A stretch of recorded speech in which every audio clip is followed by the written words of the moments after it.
চন্দ্ৰপ্ৰভাত সেই দিনবোৰ চন্দ্ৰপ্ৰভাত কটোৱা সেই দিনবোৰ কি যে আমোদজনক আছিল।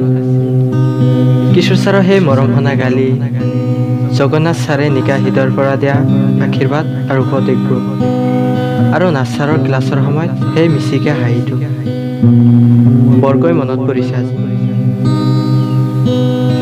এদিন দুদিন কৰি ছাৰ বাইদেউহঁতৰ লগতো চিনাকি হ'লোঁ। লগৰবোৰৰ লগত মিলিবলৈ কিন্তু বেছি দিন নালাগিল, কিয়নো চোৰেহে চোৰৰ ঠেং দেখে।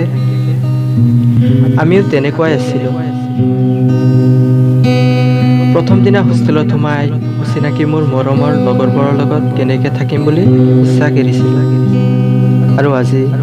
আৰু আজি সিহঁতে একমাত্ৰ আপোন। পাটোৱাৰী হোষ্টেলৰ ছোৱালীবোৰৰ লগত কৰা কাজিয়া, ক্লাছৰ ফাঁকে ফাঁকে তাইলৈ চাই থকা, অমনোযোগী হৈ ছাৰৰ পৰা খোৱা গালি, আৰু জিৰণিৰ সময়ত জয়ন্ত খুৰাৰ সৰু দোকানতে আড্ডা আজি অতি। চাওঁতে চাওঁতে আজি দুটাকৈ বছৰ উকলি, কমকে নাপালোঁ। হোষ্টেলৰ পৰা ঘৰলৈ আহিবৰ দিনা সকলোৰে চকুলোৰে প্ৰশান্ত সাগৰ বৈ গৈছিল। অশ্ৰুভৰা নয়নেৰে প্ৰতিশ্ৰুতি দিছিলোঁ কেতিয়াবা লগ পাম বুলি, কিন্তু সময়ৰ সোঁতত আমি হেৰাই গ'লোঁ। বিচাৰি নোপোৱা অচিনাকি পৃথিৱী, য'ত আমি সকলো অচিনাকি।